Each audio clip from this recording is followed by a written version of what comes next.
जय श्री राम। बहुत स्वागत आपका हमारे बेहद खास कार्यक्रम में। तो गणेश जी आपके जीवन के समस्त विघ्नों को दूर करने के लिए आ रहे हैं।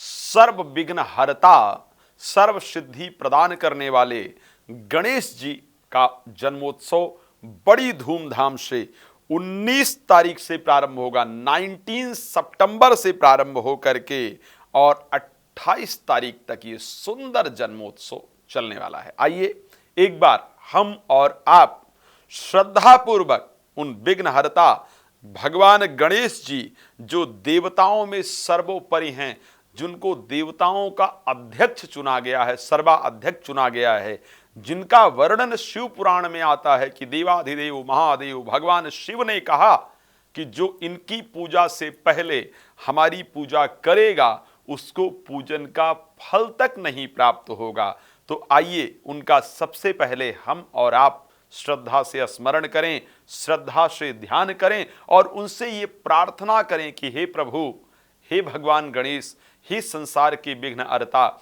हे देवताओं के विघ्न को भी दूर करने वाले, हमने ऐसा कौन सा कर्म किया है जिसके कारण हमारे जीवन में विघ्न उत्पन्न हो रहा है।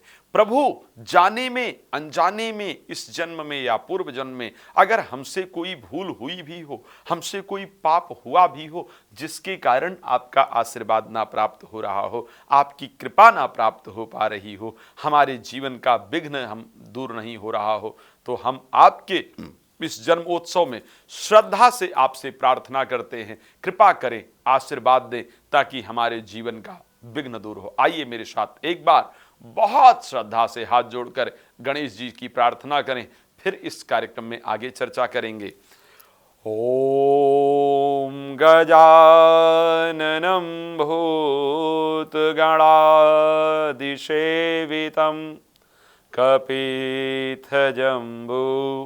फलचारुभक्षणम् उमासुतं शोकविनाशकारकं नमामि विघ्नेश्वरपादपङ्कजं।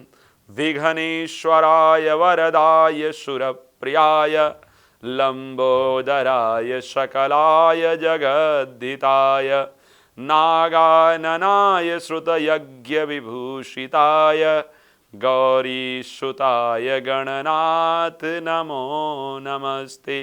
बोले गणेश भगवान की जय।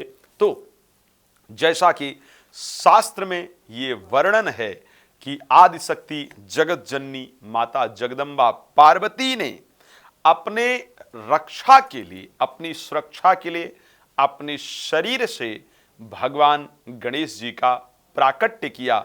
उसके बाद देवता इत्यादि भी भगवान गणेश जी से परास्त हो गए, यहां तक कि देवाधिदेव महादेव परास्त हो गए। लेकिन बाद में शिवपुराण के अंतर्गत बहुत सुंदर शब्दों में, रुद्र संहिता के अंतर्गत कुमार संहिता में यह वर्णन आता है कि भगवान गणेश कहते हैं, हे भगवान शिव कहते हैं, हे गणेश, तुम भाद्रपद मास के पूर्ण कृष्ण पक्ष की चतुर्थी तिथि को तुम्हारा शुभ उदय हुआ है, तुम उत्पन्न हुए हो, तुम्हारा प्राकट्य हुआ है, गिरजा के शरीर से तुम्हारा प्राकट्य हुआ है। इस दिन से प्रारंभ करके जो श्रद्धा पूर्वक तुम्हारी पूजा करेगा, जो 10 दिन तक तुम्हारा सुंदर उत्सव मनाएगा, या श्रद्धा पूर्वक इस दिन भी धूप दीप नैवेद्य इत्यादि तुमको अर्पण करेगा, सदैव उसके जीवन की मनोकामनाओं को मैं पूर्ण करूंगा, समस्त देवता पूर्ण करेंगे, उसके जीवन का विघ्न दूर रहेगा। ये शिवपुराण में अपने शब्द नहीं कह रहा हूं, ये देवाधिदेव महादेव भगवान शिव का शब्द है। तो क्या करना है, 19 सितंबर को भगवान गणेश जी का प्राकट्य दिवस है, जिस दिन श्रद्धा पूर्वक हमें उनके प्राकट्य दिवस को मनाना है, उनके अवतरण दिवस को मनाना है। श्रद्धा पूर्वक अगर आप गणेश जी को ला सकते हैं लेकर के आइए, कोई दिक्कत नहीं है। नहीं ला सकते हैं तो हमारे हृदय में गणेश जी विराजमान हैं, हमारे अंदर गणेश जी विराजमान हैं, बस श्रद्धा पूर्वक ला सकते हैं। तो ध्यान रखिए, जनरली ये बड़ी शंकाएं रहती हैं कौन से मुख वाले गणेश जी लेकर के आए जाएं, उनकी सूंड दाहिनी तरफ हो या बाईं तरफ हो। दाहिनी तरफ जिन भगवान गणेश जी की जो सूंड है वो होती है, वो निश्चित रूप से शुभ को प्रदान करने वाले होते हैं। बैठे हुए विराजमान गणेश जी को लेकर के आइए, खड़े हुए गणेश जी को नहीं लेकर के आना चाहिए, उनको श्रद्धा से लेकर के आइए और धूप दीप नैवेद्य केले क्या फ्रूट इत्यादि श्रद्धापूर्वक, मोदक उनको श्रद्धापूर्वक अर्पण कीजिए, तांबूल अर्पण कीजिए, दुर्वा अर्पण कीजिए और श्रद्धा से हाथ जोड़ करके उनको पहले अपने घर आने के लिए प्रार्थना कीजिए।